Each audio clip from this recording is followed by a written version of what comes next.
Семей – Қазақстанның мәдени және тарихи орталығы. Абай Құнанбайұлы, Шәкәрім Құдайбердіұлы және Мұхтар Әуезовтің кіндік қаны тамған киелі жер. Семейде 70-ге жуық тарихи және мәдени ескерткіштер бар. Бірегей архитектурасы бар көне ғимараттардың тарихы тереңде жатыр. Бұл үйде Абай Құнанбайұлының өзі тұрған. Басында ол көпес Москвинге тиесілі болды. Ал 19 ғасырдың аяғында Абайдың шәкірті Әнияр Молдабаев оның иесі болды. Бұл қала орталығындағы 2 қабатты үйді сатып алуға көмектескен ұлы ақын Абай Құнанбайұлы. Біздің музейімізге келушілер саны бір жылда 92-97 мыңға жуық адам келеді музей экспозицияларына. Біздің осы Семей қаласындағы бас музей экспозициясы қазіргі күні көрермендер өте көп келетін, біздің Семей қаласының қала қонақтарының келетін сүйікті орны деуге болады. Сонымен қатар Жидебайдағы Абай музейі, Жидебай қорығына келушілер жылдан жылға артып келе жатыр. Абай қалаға жиі келіп тұратын, ол кітапханаға барып серіктестерімен кездесетін, және де ол әрдайым сол шәкірттің үйінде келіп тұрақтаған. Мұндағы 20 ғасырдың басында жасалған интерьер қайта жаңартылды. Бұл ғимараттың 100 жыл бұрынғы көрінісі. Бұл үйде Абай ұлдарының біріне жолдаған әйгілі хатын жазды. Алаш арыстары Мұхтар Әуезов музейі орналасқан ғимарат, ол үлкен тарихы бар ғимарат ретінде белгілі. Оған тек қана Абай емес, Абайдың балалары, сонымен қатар көптеген алаш арыстары тоқтаған үйлер. Соның ішінде мысалы Абайдың өзінің ұлы Мағауияға жазған хаты, 1896 жылы жазған хаты осы үйден жазылған. Абайдың 1896 жылы Семейден ұлы Мағауияға жазған бірден-бір бізге жеткен хаты осы Әнияр Молдабаевтың үйінде жазылған болу керек. 20 ғасырдың басында бұл үйде алаш қозғалысының жетекшілері Ахмет Байтұрсынұлы, Әлихан Бөкейхан және Міржақып Дулатұлы тұрды. Олар бұл үйге жиналып, жиын өткізіп, сол кездегі саясат туралы ой қозғаған. Бұл үйдің есігі барлық шығармашылық тұлғаларға ашық болды. Олардың ішінде Шәкәрім Құдайбердіұлы мен Мұхтар Әуезов те бар. Алаш арыстары Мұхтар Әуезов музейі 1997 жылы Мұхтар Әуезовтың 100 жылдығына орай жалпы біздің Қазақстан тарихындағы тұңғыш алаш қозғалысына арналған музей ретінде ашылған болатын. Содан бері музей экспозициясы бірнеше рет өзгерді. 2021-2022 жылдары ғимарат толық ғылыми реставрациялық жұмыстар жүргізілгеннен кейін биылғы жылы музей экспозициясы ғимараттың 2 этажында да орналастырылып көрермендерге ашылды. Айта кетейік, 2020 жылы Абай Құнанбаевтың туғанына 175 жыл толды. Мерейтойдың аясында Семейде бірқатар мәдени нысандар мен алаңдар жөнделді. Ұлы ойшылдың музейіне ұлы ақын Абай ұлдарымен бірге ескерткіші орнатылды. Бұл ескерткіш ұрпақтар сабақтастығының, әке мен баланың өзара бір-біріне деген құрметін көрсетеді. Ескерткіштің ашылуына мемлекет басшысы Қасым-Жомарт Тоқаев қатысты. Абайдың ұлдарымен жасалған ескерткіші, Абай ұлдарымен атты ескерткіш 2020 жылы 15 қазанда осы біздің ауламызда ашылған болатын. Ескерткіштің авторы жергілікті талантты мүсінші Нұрбол Қалиев. Мүсін жасаудың барысында Нұрбол үлкен зерттеу жұмыстары жасап, сонымен қатар осы фотосуреттің түп нұсқасының жақсы форматтағы көшірмесін алып, жан-жақты зерттеп, үлкен осындай бір жақсы туынды дүниеге келді. Қазіргі күні біздің қаламыздың, біздің музейге келген қонақтардың жақсы бір фотозонасы осы ескерткіштің маңайы. Облыстық тарихи өлкетану музейі Қазақстанның ең көне және ірі музейлерінің бірі. Ол 1883 жылы Семей қаласында құрылды.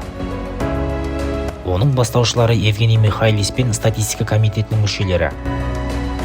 Музей қызметінің дамуына ұлы ақын Абай Құнанбайұлының, философ Шәкәрім және әлемдік деңгейдегі жазушы Мұхтар Әуезовтің де үлестері тиген. Оның орналасқан жері 8 мәрте өзгерген. Соңғы рет 1978 жылы көшірілді. Сол уақыттан бері орнын ауыстырмай қазіргі уақытқа дейін облыстық тарихи өлкетану музейі генерал-губернатордың бұрынғы үйінде орналасқан.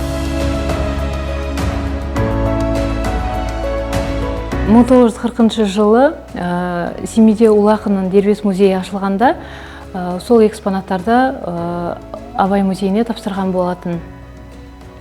Жалпы ғимарат туралы айтатын болсақ, бұл музейдің орналасқан ғимараттың өзі тарихи ескерткіштердің қатарына жатады.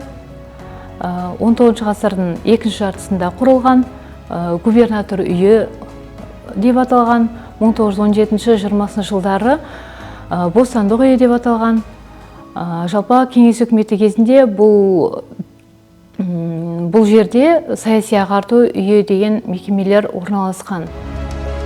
Музей коллекциясында 130 мыңнан астам экспонат бар. Олардың көпшілігі археология, палеонтология, этнография, зоология, минералогия және фотоқұжаттар. Сондай-ақ тарихи тұрмыстық заттар да кездеседі. Бұл заттар қор коллекциясында 19 ғасырдың аяғы мен 20 ғасырдың басында пайда болды. Олардың арасында Орыс географиялық қоғамы, Семей бөлімшесінің қолжазбалары, естелік кітапшалары мен күнтізбелері, атластары, карталары және жазбалары сақталған. Мөлшермен 2000-ға жуық келушілер келеді, оның ішінде студенттер, оқушылар, басқа жақтардан келіп, қызығушылықпен қарап жатады музейімізді. Біздің музейіміз жалпы 7 залдан тұрады. Ол бірінші залымыз палеонтология, геология залы және климатқа арналған зал, екінші табиғат залы, үшінші археология және қала тарихы залы, төртінші этнография залы, бесінші осы музейімізді алғаш құрған қайраткерлер туралы. Одан кейін 6-шы зал ол тәуелсіздік залы деп аталады. 7-ші зал ауысып отыратын көрме залы. Бұл жер аудару кезінде ұлы орыс жазушысы Федор Достоевскийдің өмір сүрген үйі. Әлемдік әдебиеттің классигі. Семейде 5 жыл тұрып, Дядюшкин сон, Степанчиково ауылы және оның тұрғындары сияқты шығармаларын жазды. 2021 жылы жазушының әдеби мемориалдық музейі өзінің жарты ғасырлық мерейтойын атап өтті. Хочется сказать о том, что 21 год. Біз үшін ең ауыр тигені әдеби газетке шыққан Семей қаласындағы Достоевский үйі жойылуы мүмкін деген жазба болды. Осыдан кейін жазушы өмір сүрген үйді босату жайында және оны мәдени үйім Достоевский атындағы кітапханаға тапсыру туралы шешім қабылданды. Кейін директор Фурцева Зинаида Георгиевна материалдар жинауды бастады. Оның ішінде кітаптар, Пушкиннің үйінен жіберген фотосуреттер және қала тұрғындары әкеліп тапсырған түрлі экспонаттар болды. Ол Федор Достоевскийдің үйін 19 ғасырдағы үйлерге ұқсату үшін барын салды. Барлығы 60 жылдардың ортасында басталды. Дәл осы кезеңде бұл ескі үйді қорғау туралы ұсыныстар келіп түсті. Алдымен бірінші қабатында қалалық кітапхана ашылды. Содан кейін музей қоры қалыптаса бастады. Содан кейін құжаттар, кітаптар және фотосуреттер сияқты экспонаттар елдің түкпір-түкпірінен жіберіле бастады. Но самым большим толчком послужила заметка в литературе. 2021 жыл Достоевский музейі үшін мерейлі жыл болды. Оның еліміздің тұрғындарына әсері үлкен болды. Себебі музейімізге еліміздің түкпір-түкпірінен қонақтар келе бастады.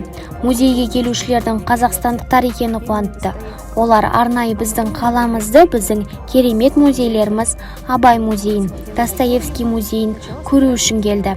Біз жылына шамамен 17 мыңға жуық келушіні қабылдаймыз. Олардың ішінде бала шағасымен келетін отбасылар, студенттер мен мектеп оқушылары да бар. Музей 1976 жылы қайта ашылды. Дәл осы кезеңде үлкен құрылыстар аяқталды. Жаңа ғимарат қазіргі заманның ажырамас байланысын бейнелейді. Сол кезде жаңартылған музейді безендіруге Ленинград көркемсурет училищесінің түлектері шақырылды. Жас мамандар сол уақыт ішінде Федор Достоевскийдің осы үйде тұрып, жұмыс деген уақыттың бүкіл атмосферасын жеткізе алды дейді.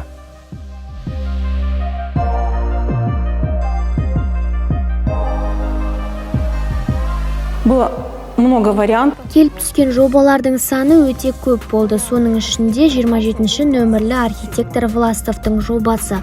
Оның жобасы өте қызықты жобалардың бірі. Бұл әдеби музей болғандықтан ол бұл ғимаратта жартылай ашық кітап түрінде салуды ұсынды. Біздің қазіргі тұрған жеріміз бұл кітаптың омыртқасы, ал қабырғалар парақтар. Біздің бірегей ғимаратымыз осылай пайда болды. Бұл жерде қазір кітапхана, қызметкерлердің кабинеттері, кинолекциялық зал орналасқан. Әдеби мемориалдық музейді осы бірегей ескерткішсіз елестету мүмкін емес. Федор Достоевский мен Шоқан Уәлихановтың қоладан жасалған композициясы 1977 жылы орнатылды. Оның авторы Мәскеу мүсіншісі Дмитрий Элбакидзе. Бастапқыда оны ғимараттың ішінде орнатқысы келді, бірақ ескерткіш тым үлкен болды. Нәтижесінде оның музейге іргелес аумақтан қалдыру туралы шешім қабылданды. Ескерткіш көшенің архитектуралық келбетіне жарасып кетті. Фотографий Достоевского очень мало сохранилось. Федор Достоевскийдің өкінішке орай сақталған суреттері өте аз. Бұл Достоевскийдің бір адаммен түскен жалғыз жұптық суреті. Бір қызығы, бұл сурет Семей қаласында жасалған. Сол себепті де қаламызда Достоевскийге арналған қандай ескерткіш салынатыны жайында басқа сұрақтар туындамады. Жалғыз таңдау бұл Шоқан Уәлиханов пен Федор Достоевскийдің суреті болды. Ал бұл көне ғимаратта Қазақстандағы ең ірі ғимараттардың бірі болып табылатын Невзоровтар отбасы атындағы бейнелеу өнері музейі орналасқан. Өнер туындыларының иегері коллекционер Юлий Владимирович бұрынғы Кеңес одағының 15 қаласындағы көрмеге қатысты. Бірақ Невзоровтар отбасы өзінің барлық экспозициясын дәл осы Семей музейінде қалдыруға шешім қабылдады.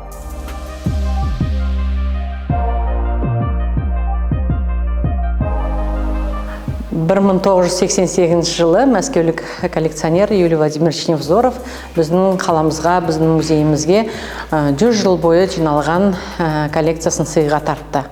Әрине, осы коллекцияның ішінде танымал орыс суретшілердің жұмыстары болды. Невзоровтар отбасы сыйлаған коллекцияның ішінде дарынды орыс суретшілердің жұмыстары болды. 18-20 ғасырдағы суретшілер жұмыстары ұсынылды. Біздің музейіміз Қазақстандағы ең ірі мұражайлардың бірі болып саналады. Көркемдік бағытында осы қазіргі кезде біздің музейімізде 5000-нан астам экспонаттар сақталуда. Оның ішінде қазақстандық, батыс Еуропа, орыс кескіндеме өнері ұсынылады. 2,5 мың экспонат қазақстандық бейнелеу өнеріне жатады. Ең ірі қазақстандық суретшілердің жұмыстары біздің музейімізде ұсынылған. Музей Көпе Степановтың үйі деп аталатын 19 ғасырдағы сәулет ескерткіші болып табылатын ғимаратта орналасқан. Бұл ғимараттың биік төбелері мен үлкен баспалдақтары бар кең залдардан құралған. Ғимарат барлық стандарттарға сай. Біздің мұражайымызда жылына 35 мыңнан астам адамдар келеді. Оның ішінде шет елден келген қонақтар әрине өте көп болады. Жақын елдеріміз бар, Ресей дегенде, Ресей, Белоруссия, Украинадан талай адамдар келіп, біздің осы коллекциямызбен танысуға мүмкіншіліктері бар. Абай атындағы әмбебап ғылыми кітапханасы Қазақстандағы ең көне кітапхана. Мұрағаттық құжаттар негізінде ол 1883 жылы ашылды. Бұл қаланың алғашқы мәдени мекемелерінің бірі болды. Қоғамдық кітапханаға алғашқы келушілердің бірі қазақтың ұлы ақыны ойшыл Абай Құнанбаев болды. Семей қаласына келіп, Абай кітапханада түнге дейін отыратын деген ақпарат бар. Бірақ бір қызығы, оны бәрінен бұрын орыс әдебиеті қызықтырды. Еліміздегі ең көне кітапханалардың бірі бұл облыста Абай атындағы әмбебап кітапханасы. Бұл кітапхананың іргетасы 1883 жылы қаланған болатын, яғни кітапханамызға биыл 140 жыл толып отыр. Енді кітапханамыздың қорына келетін болсақ, кітапхананың қоры 400 мыңға жуық кітаппен қамтамасыз етілген. Оның ішінде енді жаңа көркем әдебиет, қазақ классигін былай қоя тұрғанда бүкіл әлемдік кітапхана, әлемдік классиктердің, Нобель сыйлығының иегерлерінің жаңа кітаптарымен басшысымен қамтамасыз етілген. Оның ішінде ғылым, білім туралы, психология туралы кітаптар, детектив туралы қандай жанрдағы кітаптар бар, соның барлығымен қамтамасыз етілген. Енді қазіргі таңда ең оқырманы көп бұл енді мотиваторлардың мотивациялық кітаптары. Ондай кітаптарда өте бай, жалпы 400 мыңға жуық бізде енді кітап бар кітапханамызда. Егер 20 ғасырдың басында кітапханада тек 2 бөлім абонемент және 2 қызметкері бар оқу залы болса, қазір 8 бөлім бар. Оның қызметтерін жыл сайын 18 мыңнан астам оқырман пайдаланады. Қазіргі уақытта ол 400 мыңға жуық дана кітап қоры бар Қазақстанның ең ірі кітапханаларының бірі болып табылады. Оқырманға келетін болсақ, мұнда 18 мыңнан астам, яғни 19 мыңға жуық жылына тіркеліп, ресми түрде жаңағы оқитын, сабаққа дайындалатын жалпы оқырманымыз тіркелгені 19 мыңға жуық жыл сайын тіркеліп, осында оқырман болады. Енді кітапхана 8 бөлімнен тұрады. Оның ішінде жаңа оқу залы, оқырмандарға қызмет көрсету бөлімі, шетел әдебиет бөлімі, дамыту бөлімі, тіпті бізде кішкентайларға, яғни балаларға арналған балалар бөлімі, яғни бізде жеке қамтамасыз етілген. Енді бұл кітапхананың несімен ерекше десеңіз, жаңағы оқырманы көптігі, кітап жаңа қоры өте бай молдығынан бөлек, бізде сирек басылымдар қоры бар.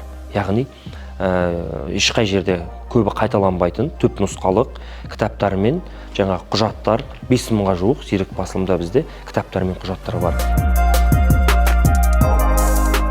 Семейдің орталық алаңында өткен ғасырдың 70 жылдары салынған ең әдемі ғимараттың бірі орналасқан. Бұл Абай атындағы драма театры.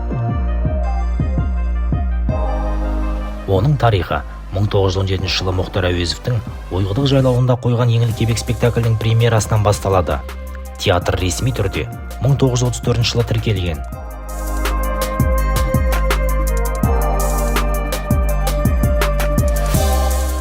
Семейдің мәдени өмірі бай. Жыл сайын облыс орталығына алыс және жақын шетелдерден көптеген туристер келеді. Қонақтар ертістегі ескі қаланың мәдени нысандары мен көрікті жерлеріне үлкен қызығушылықпен қуана барып тамашалайды.